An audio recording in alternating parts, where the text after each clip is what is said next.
Children, have you ever helped someone in trouble?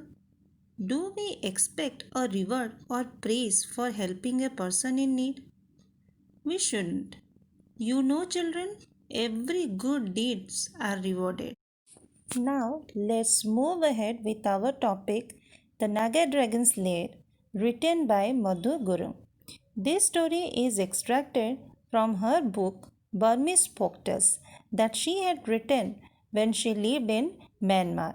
Children, in earlier days, Myanmar was named as Burma.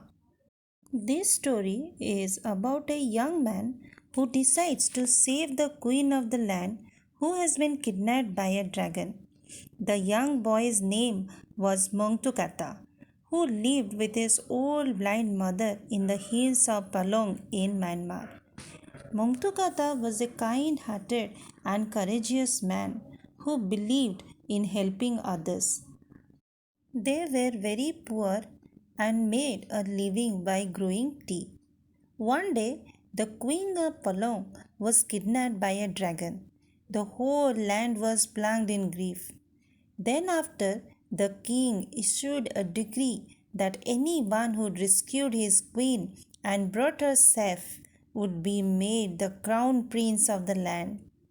Children, decree means the official order declared by the king.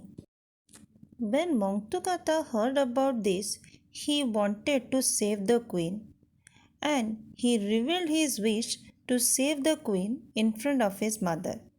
His mother brought him a magic sword on which carved the head of a Naga dragon, and it could kill all snakes and dragons. Mongtukata went straight to the king's palace with his plan, and he asked for a basket big enough for someone to sit in comfortably and a long rope. With other soldiers and ministers, he went to the opening in the ground through which the dragon had taken the queen. He sat in the basket and asked the soldiers to lower him, and told the ministers when he found the queen he would put her in and tug the rope so that they could pull her up. When he went down and reached the bottom, it was so dark as night. As they were stumbling along in the darkness, a piece of cloth from Mongtukata's trousers that the queen was holding on to frayed and tore off. And unknowingly, the queen held on to the small piece of torn cloth tightly in her hand. Finally, they reached near the basket, and Mongtukata made the queen sit in the basket and tug the rope. The ministers and soldiers out there pulled the rope, and the queen was rescued. But the soldiers forgot to lower the basket again into the hole, and Mongtukata was trapped in the dragon's den. The entire kingdom celebrated the return of their queen, but they forgot about the man who had rescued her. But the queen was very sad as the man who had rescued her yet to be found. And meanwhile, Mongtukata was trapped in the dragon's den, waiting for the dragon with his sword. When the dragon returned and found that the queen had disappeared, he hissed in anger and violently attacked on Mongtukata. But Mongtukata was ready with his sword. After a fierce fight, he managed to kill the dragon. Then he found another hole going further down. He found himself in a new land, a magical land. The place was lit up brightly and had trees full of gold and silver fruits. To his surprise, Mongtukata was surrounded by ferocious Naga dragons and was imprisoned. Later, he was brought before the king. When the king found Mongtukata an honest man, and instead of killing him, the dragon king held a big feast and gifted Mongtukata a big ruby and bade him farewell.